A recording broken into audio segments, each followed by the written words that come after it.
What's up, everybody? It's your boy True Element 78 in the building with, The Mondo Lucha Hall of Famer, the X-Man Xavier Mustafa. And natural Chris Black. and this is the extended edition of Saturday Night SlamCasters. We ran out of time on our episode, so we're continuing it here on YouTube. And today is December 8th, 2018. And we're going to kick things off where we kind of left off. And one of the things we want to discuss was the recent XFL press conference. A little bit more was revealed about the league.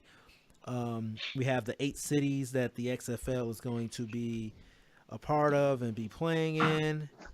And they just discussed a little bit more about how they're going to be doing their draft, and just kind of the relationships that they've built and plan to continue building upon once the league launches. So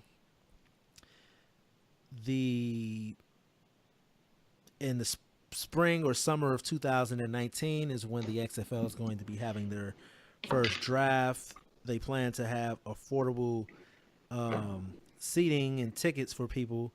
Right now, they're offering season tickets. You can put it down a deposit of $50 and at a reserve one seat for each of the 5 home games for a team. Let's see. The season is going to be kicking off in 2020. Let me see. Where are the cities? And the cities that were announced are Dallas, Houston, LA, New York, St. Louis, Seattle, Tampa Bay, and Washington, D.C. So, what are you guys' thoughts on this XFL? Not a little bit more information is out. I think what's interesting about it is the arenas that they chose. That they're going to be at MetLife Stadium, which I think seats like 80,000 people, and then they have some arenas. Like I think one of them is a baseball stadium. Like how they're going to turn that into a football field remains to be seen. But They used I to do it mean, with you're going to County go from. Stadium with the Green Bay Packers. Yeah, they used to. Oh, well, I didn't know that. Um, But yeah, I'm gonna see how they're gonna have that with MetLife Stadium, and then they're gonna have these 10, 20,000 seat arenas as well. Like that's gonna kind of be a weird transition. Yeah, their season is going to be kicking off, I believe it's 1 week or 2 weeks after the Super Bowl for the NFL. So it's going to be that fill that gap between, I guess, the NFL ending and baseball starting. Pretty Yeah, it's supposed to much. be 6 days after the Super Bowl.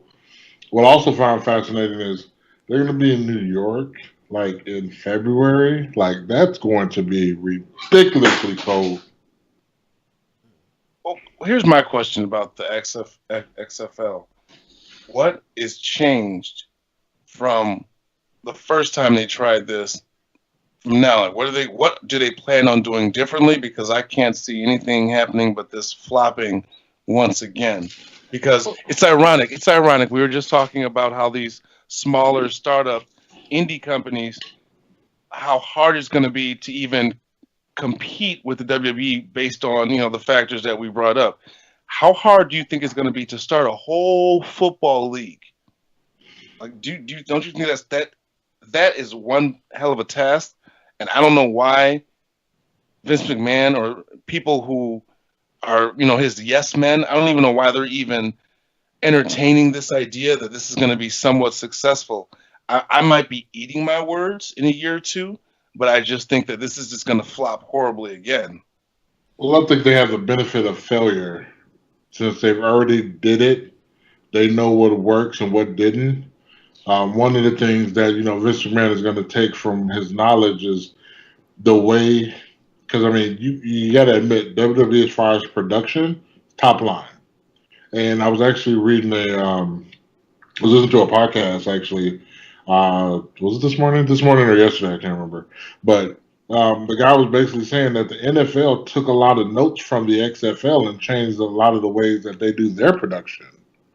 Apparently, with some of the camera angles and stuff like that, because that's what Vince did when he owned the XFL. So, I mean, trying to make the product look different, he's definitely going to do that. trying to make it, separate himself from the NFL. And then also, he's not really running against the NFL. So he doesn't No. have to worry about that. He doesn't have to worry about, competing Sunday games or anything like that. Lot shorter season. So I think he's smart about the way he's doing it. And then, of course, Vince McMahon being Vince McMahon, he's probably going to buy out the territories again if he is big enough, and then we'll have that whole story again. Yeah, I think that what he's doing this time that's different from the original XFL. The original XFL, they were putting teams in markets where they didn't have football. This time, they're putting teams where there is already an established loyalty and brand and football brand there. So they're not shying away from going to Dallas and Houston and all these places where NFL teams already exist. They're going where they know that the football fans are. That's different this time around. Also, the legal status of gambling has changed in the United States, and that's something that they even expressed in the press conferences that they're monitoring the gambling situation. A lot of states now have allowed gambling, and the XFL is going to be launching an app that allows you to place bets and run your fantasy leagues. And this is all going to be integrated into the XFL, which is different than what the NFL does right now. It's all pretty much third party. Again, like Xavier said, the production value, Vince McMahon is going to be all over the production value. This time, instead of renting arenas, they're building relationships with these arenas, owners, governors, mayors, and all those people were present there at the XFL press conference. So, and also they're giving them more time to practice and train. The original XFL, I think the teams were only given like 8 weeks or 12 weeks for practice. This time they're going to be having an actual draft a year in advance.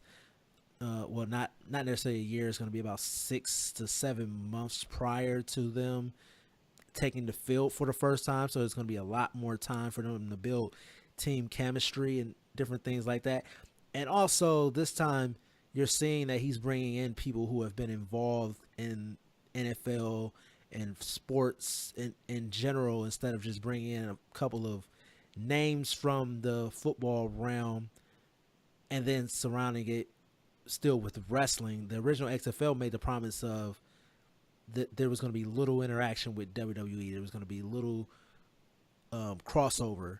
This time you're seeing that there is no crossover. Like a couple of the speakers mentioned WWE, but for the most part, you never heard it come out of Vince McMahon's mouth, and it was not being, and the WWE was not necessarily being promoted with the XFL product itself. So them separating those brands this time, I also think is going to be a major benefit for them. It also seems like Vince McMahon is really trying to be more of a background player because he knows his name is synonymous with wrestling. And I think that he is going to try to let these teams and these owners and these cities speak for themselves versus him being the main focus.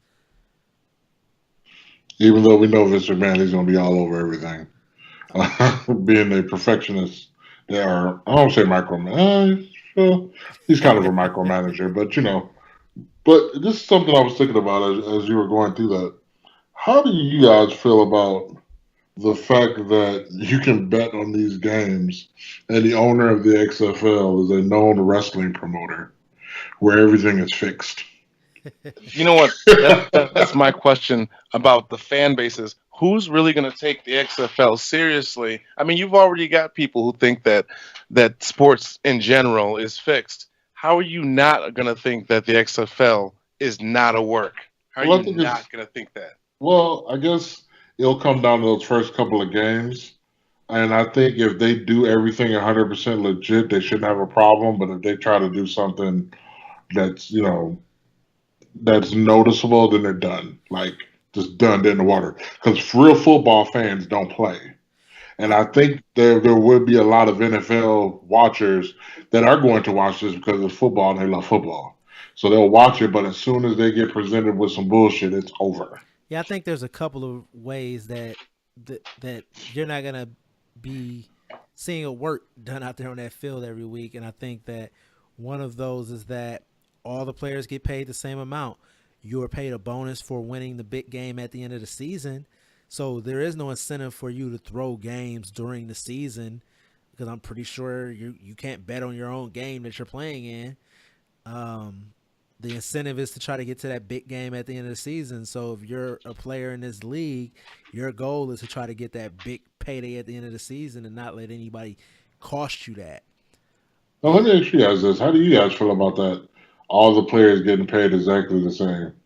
You think that's a good thing or a bad thing?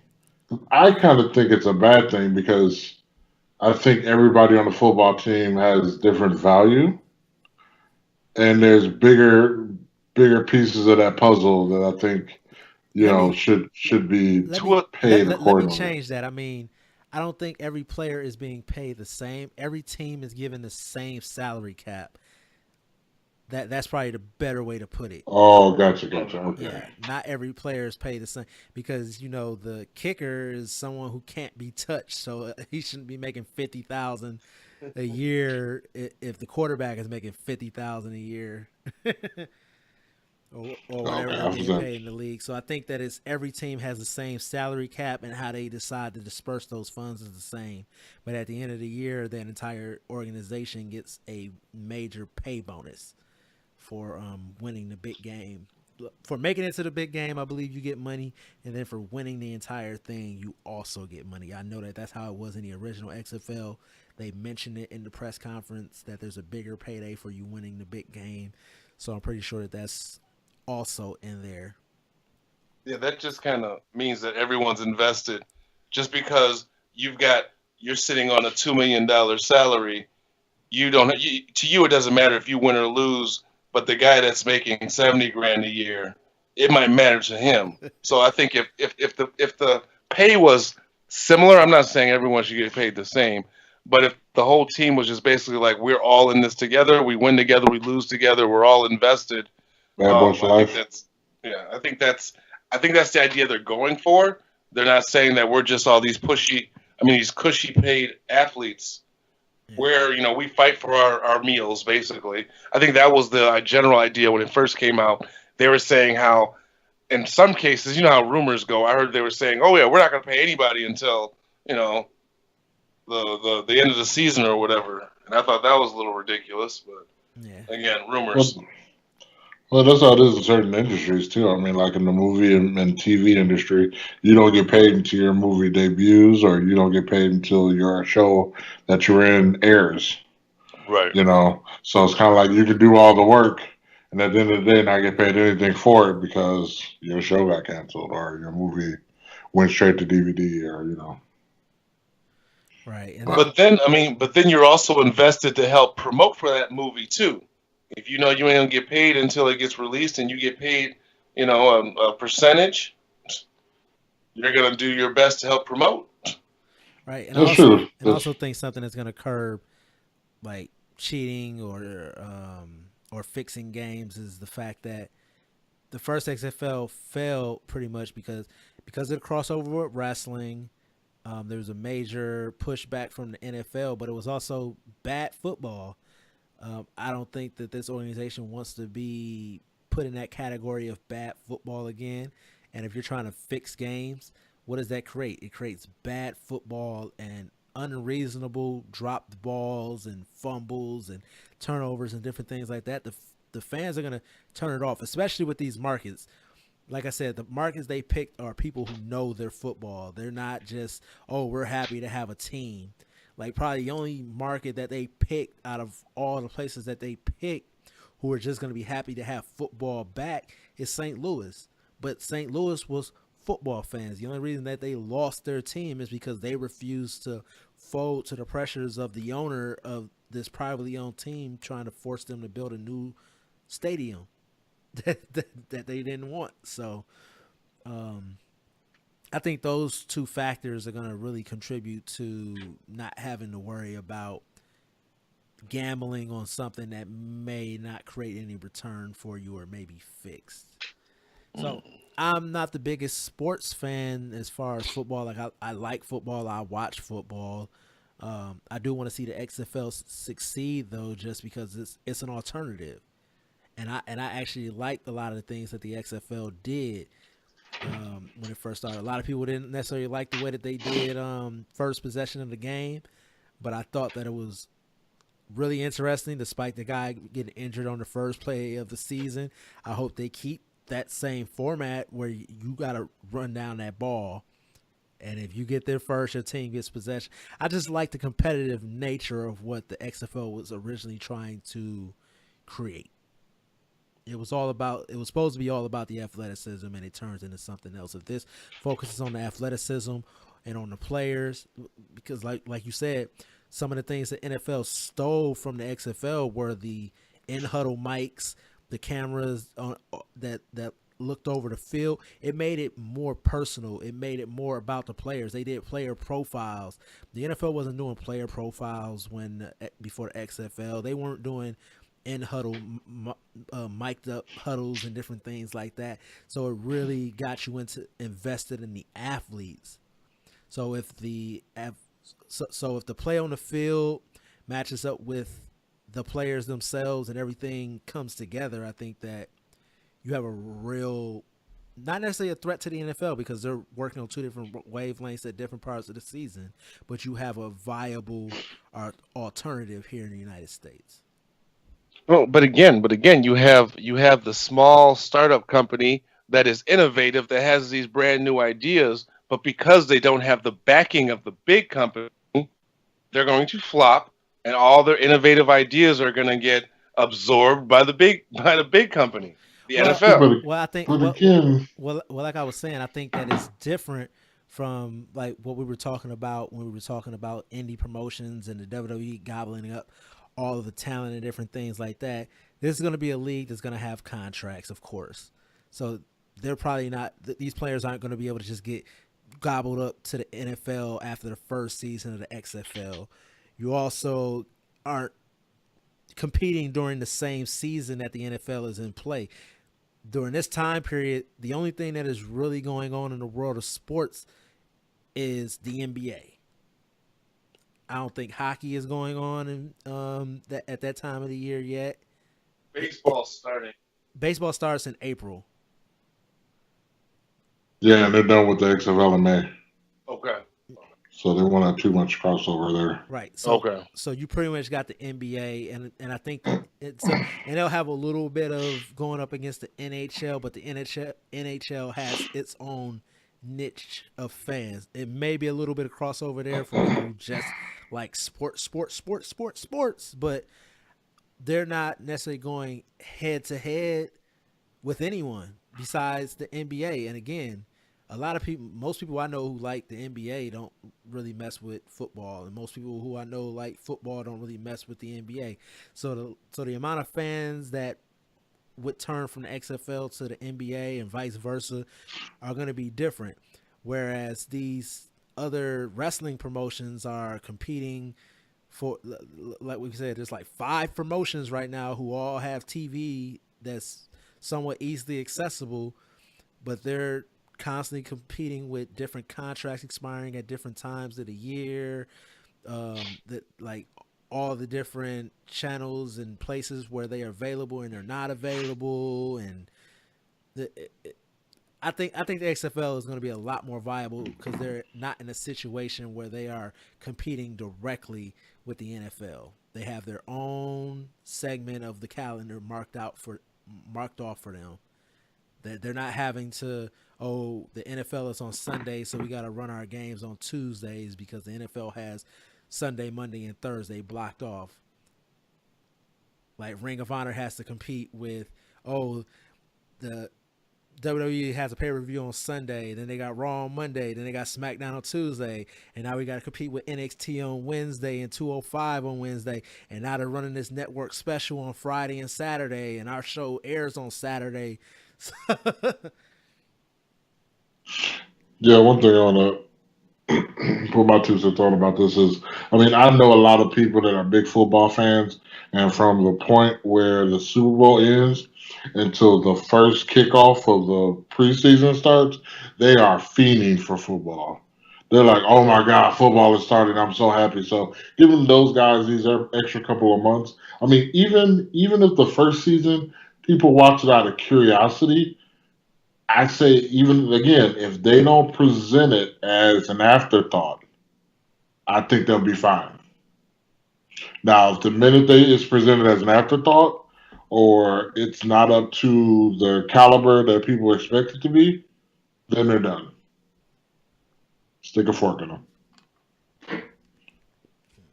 We're not getting your audio, Chris Pike. I think that it's just gonna flop. I think it's a bad idea. I just don't think there's a market for another football league. I don't. I could be wrong. I haven't done the research on the market for it, but I just don't think so. Now I wonder if this is successful. Would this be an opportunity to open up, other? I don't want to say B leagues, but B leagues for other sports. Well, there is I think another football league that's supposed to be starting in January or February of 2019, and it's actually by the son of the NBC executive who put the original XFL on NBC. hmm. So there is Well, going I to be mean, when another you think about option. it, there's a plenty of college players that don't make it to the NFL that are, in all intents and purposes, are decent players. Yeah, and the So I original mean, there's XFL there's had a bunch of definitely good. people that can fill the teams, but is there a market for it? Do people really give a shit? I think they I wonder will. what I wonder what quality coaches they're going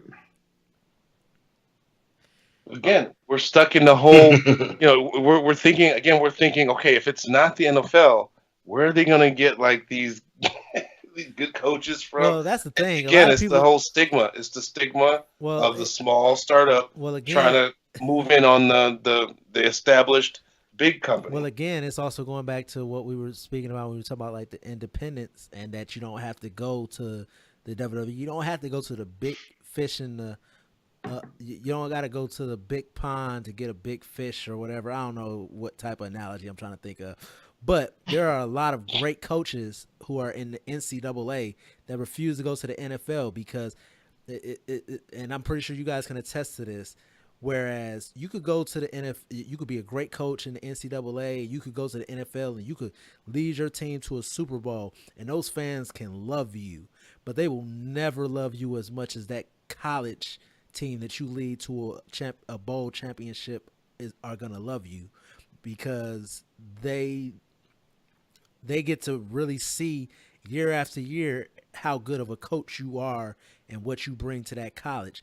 Every 3 to 4 years, you're constantly rebuilding a team when you're in the NCAA. Every year, you're pretty much rebuilding a team from scratch because Yeah, you're losing your senior players every year.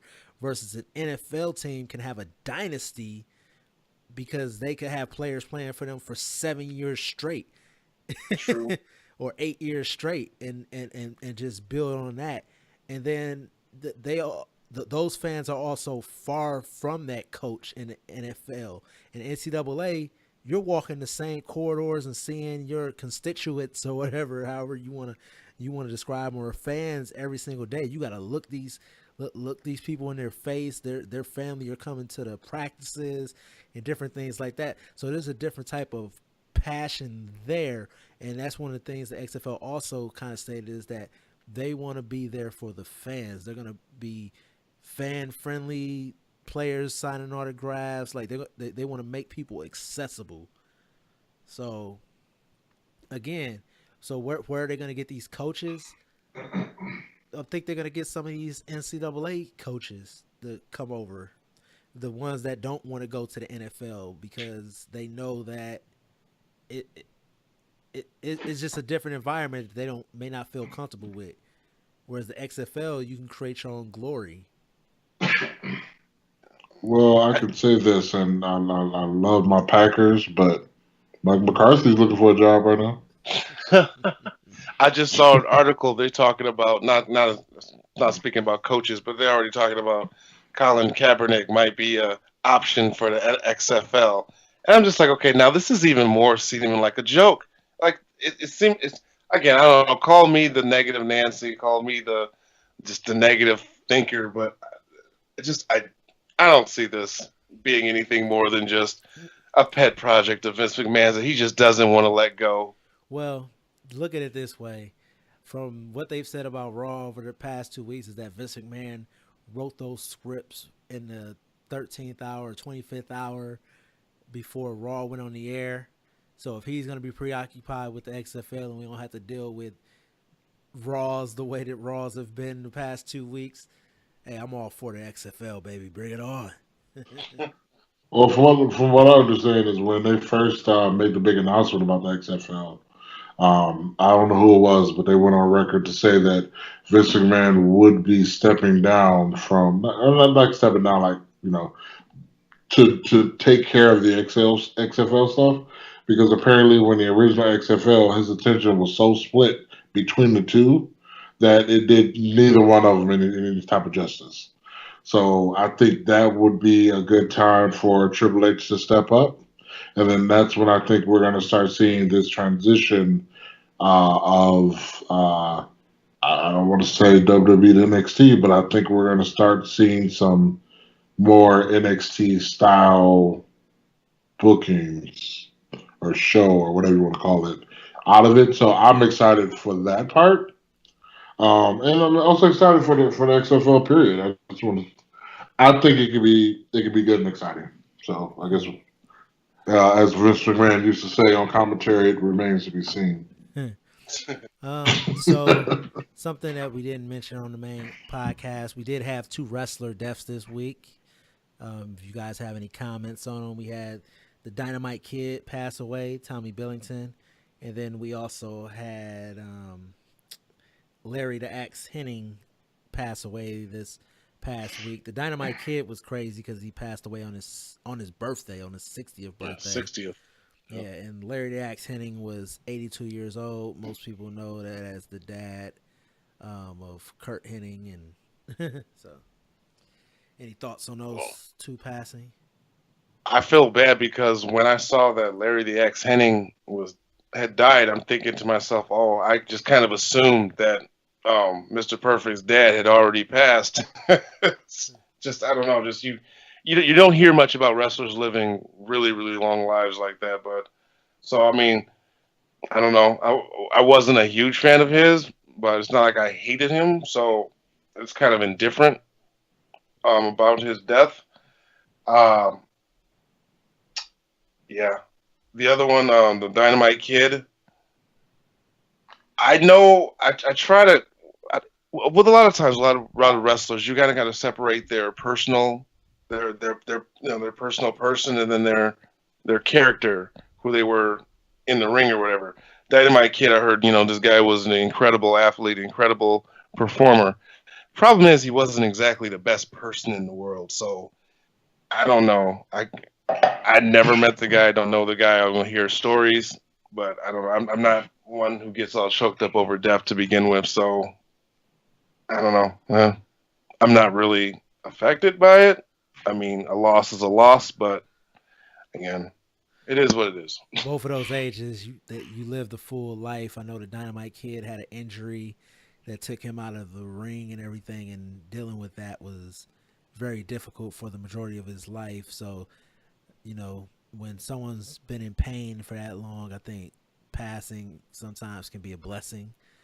And despite that injury and disability and everything like that, he still lived to the ripe age of 60. It was sun rising and sun setting on his birthday. So I guess he had done everything he was meant to do here on this earth. So condolences to both families. You got anything to say, Xavier? Oh, no, I don't think I really have anything to add. I mean, it's sad when you lose anybody in any business or any real life situation. So again, yeah, condolences to the family. Um, yeah. All right. And then from that somber moment, there was something that was said this week. They were brought up, speaking of death, from the death match that we had with David Arquette. Someone brought up an old quote from Hulk Hogan that I liked, and I thought that I would give Xavier and Chris Black the opportunity to give some examples of this possibly happening to to them in their career. Hulk Hogan said a quote pretty much to the effect of, "When you're working a work and you work yourself into a shoot." And what made this come up is the fact that David Arquette was in a match, predetermined, working to work, and then something happened, and he had to start shooting on Nick Gage in the match. So I questioned my two co-hosts on if they've ever been in a match or been working an angle with someone where it turned into a shoot. So I'll give them the floor to explain if they have any examples of this ever happening to them and what the reasoning was that it turned into a shoot, and did they ever reconcile with the person or the people. Well, you have to realize in wrestling that, like, first of all, we're dudes, and there's a whole lot of testosterone going on, and there's a whole lot of adrenaline pumping and stuff when you're in those matches. And I mean, sometimes, like, I've been in a match, like, I had a match with a guy named Jeremy Hadley, and it was at Fire Pro Wrestling in Indiana, which, from what I understand, that promotion doesn't run anymore. But we had this angle that was so ridiculously hot. All right. So when we finally had like our, I think this was our like first or second match, and this is after like months of me just coming in there and just putting them hands to them and destroying them in front of the crowd. I mean, kids crying, parents upset, like people wanted to like kill me. It was so great. So we finally have, and I think it was, I wish I could remember if it was our first or second match, but we're both in there, adrenaline pumping. He was laying on the ground, and I grabbed him by his neck and started picking him up and slamming him on the ground. And probably about the third time, I realized that his head was hitting the mat. So I'm like, I immediately stopped, and I kind of broke character for a second, and I kind of put my head on the back of his head and was like, "Oh my God, I'm sorry." He's like, "Oh, okay, it's okay, it's cool." But like, if I didn't take that moment to like realize what I was doing, it was just my adrenaline was pumping, and I just wanted to, give the crowd what they didn't want technically is me beating up their babyface. There's also been times like where you'll be in the ring and somebody get pissed at you for doing something, and they'll like legit hit you, and then you have to hit their asses back, and usually at that point they'll either stop or calm down. Um, that hasn't happened too much in my career, but I know there's been some times where like I had to check some people and just kind of like give them a stiff arm and be like, all right, calm down, this is calm your nerves.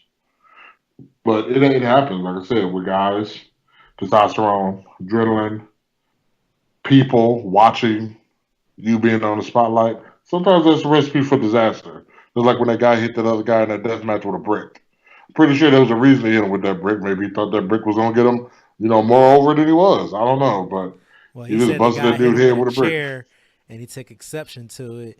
But then the guy that he had already returned hitting the other guy with a chair in the match, and then he just decided to throw a cinder block at him, and now he's going to jail. See, it's a great example.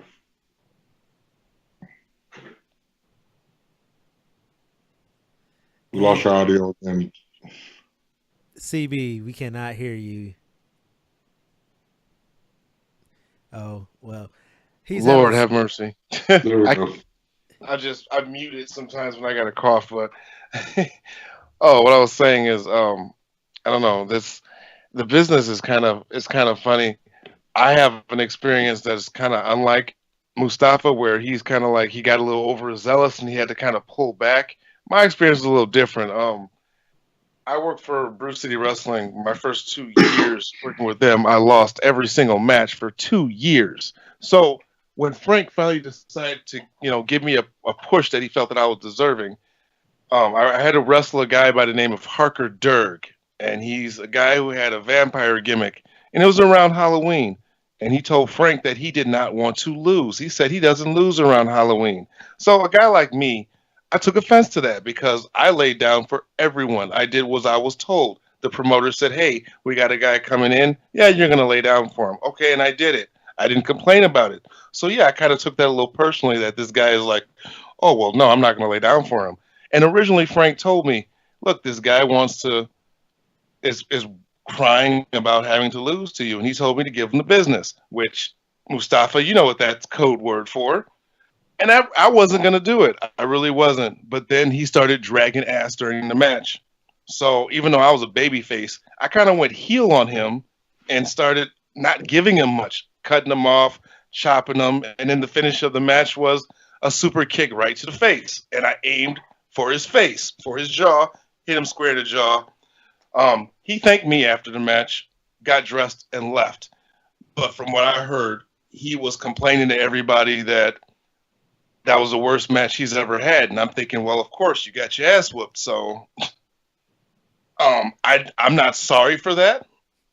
Like Mustafa said, we all have our egos. My thing is, this is a work. Do not try to make me look bad. I'm gonna make you look like gold. Do not try to make me look bad. Just don't do that. That's disrespectful. And that has been I story guess time with the Urban Horseman. I guess I don't know. Maybe I don't know because I try to look at different sides of the story. I mean, he did do a vampire gimmick and it wasn't around Halloween. I mean, can you really, That's all hold the right. guy for that? Like, We this is could my have did season, the man. I'm finish a could have been vampire. the finish could have been a stake to the heart. I mean, So And hold the way on. you Let was me tell you. with the way you was feeling at that moment, I don't think that would have been a good way to try to end the match. So wait, let me tell you guys a funny story. So we wrestled for this company called NWA. It was NWA Wisconsin up north from here, and they had a match with Chris Black and this guy that did a vampire gimmick too. That was from Canada. I think his name was Quinton Valentino. oh god, And yeah. the reason what made me think about this, what was so funny about this match is there was this point where dude bit Chris Black on the neck and he had to sell it. And it was the most hilarious thing I've ever seen in my life.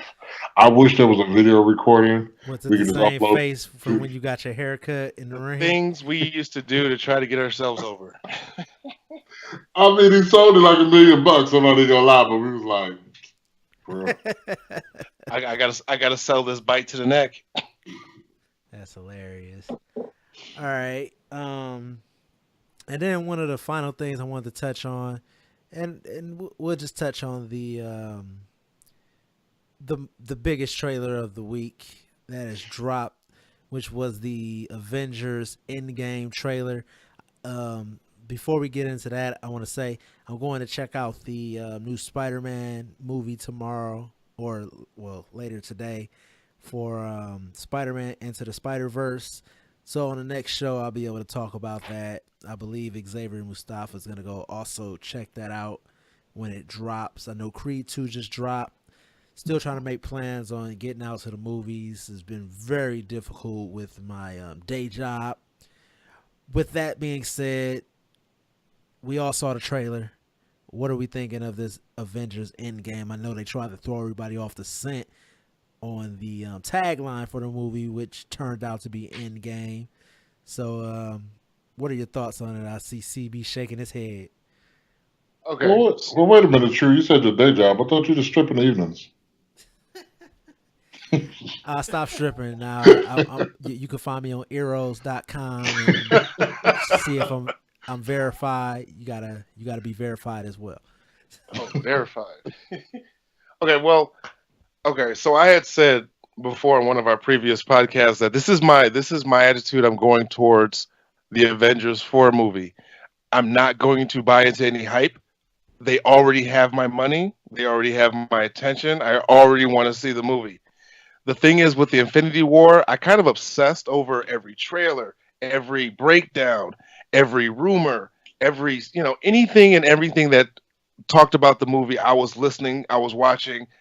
I was not disappointed in the movie, but I kind of feel like with this second movie, there's so much hype going into it. I kind of don't want to ruin it. That's one. The other thing is the Russos have been notoriously trolling people. That yeah, my ass. No, people guessed Endgame and they said no, that's not it. That's not the name.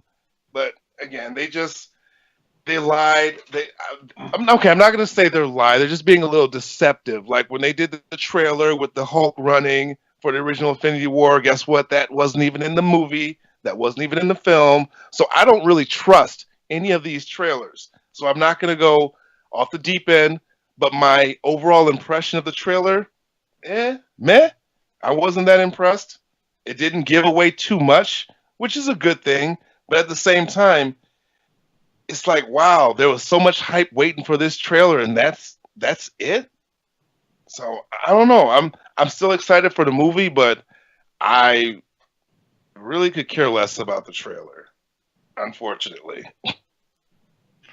I felt different about the trailer, but maybe just because I'm a Marvel fanboy, they can probably put a piece of a turd on a plate and show that for 30 seconds. I'll be like, oh my god, Marvel's awesome. But I mean, that's because I have 10 years of investment into it. So I have no doubt that they're going to nail it out of the park with this next one. One thing I want to say though is Robert Downey Jr. That's his name, right? Yeah, has this way of portraying sadness. I can't explain it, but I mean, I just feel like the whole trailer was just sad when he was making that little message with the helmet, and saying that he's not going to have much oxygen, he's going to be dying soon, stuff like that. And then you have the Captain America looking like he finna bust out the Eminem song from 8 Mile. Like, so like I loved it. I loved everything about it. I mean, we didn't get any Thanos. We got Hawkeye. He showed up to the party. We got Ant-Man. He would have shown up to the party if he wasn't under house arrest. So I get that. So is Hawkeye, but at least Hawkeye didn't come out with a movie in between. But I don't know. And then you realize that everything we saw probably maybe not won't be in the movie, because the last Avengers trailer had Hawk running in the battle at Wakanda, and then he wasn't even in Hawk. He was in Hawk Buster, but it wasn't Hawk Hawk. So it's kind of like you don't know what you're really going to get. But I thought it was very well done, very well edited. I thought the soundtrack and everything that they had for the trailer, I thought was great. It's typical Marvel Studios amazingness. So sorry I took the other route, Chris Black, but I did like the line from Captain America where I think where they ask him, he says, we have to win this because I don't know what we're gonna do if I don't know what I'm gonna do if we don't," and something like that. Yeah, and right, he's another one that can portray sadness and really really well. and now I got to step in here after Xavier Mustafa stepped on my toes and stole my line about Did I? most of the stuff we Oh, saw in this trailer probably will not be in the final product. But I'm also with Chris Black, where I'm saying I want to avoid trailers. I've seen this trailer. Until that movie drops, that's probably going to be the last trailer I see unless they play one before Captain Marvel when it drops. Agreed. I'm going to You know, actively I avoid any more trailers. Similar to Aquaman, the first Aquaman trailer got me kind of excited for it. Now they're showing more trailers and they're showing Black Mantis and all of this stuff that's in the movie.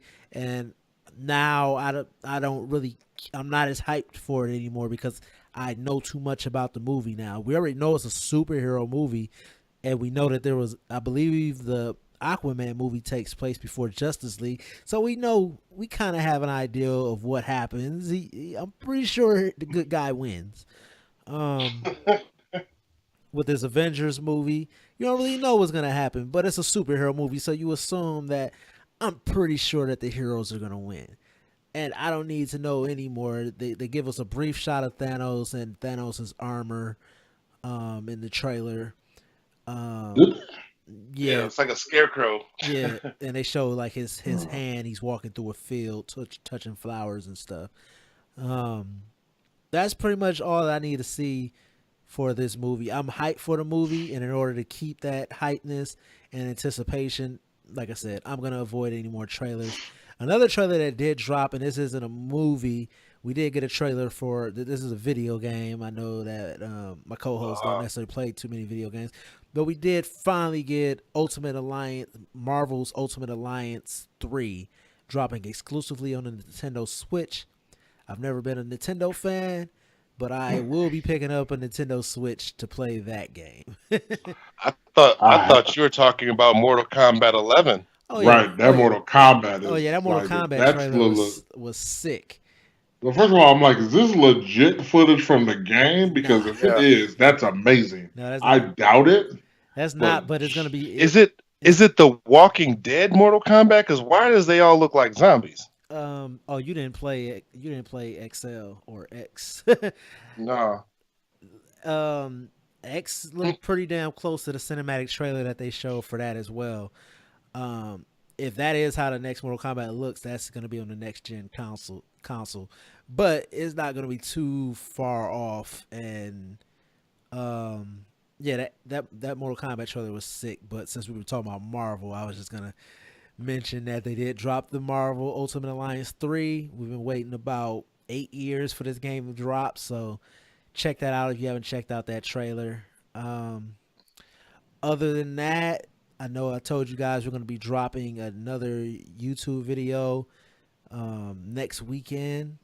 Be on the lookout for that. It's going to have our TLC predictions in it. So we're going to see what happens on this Monday night and Tuesday night heading into the TLC pay-per-view. Other than that, you guys got anything else you want to say? yeah, just if you're not doing anything New Year's Eve, come check out Legacy Pro Wrestling.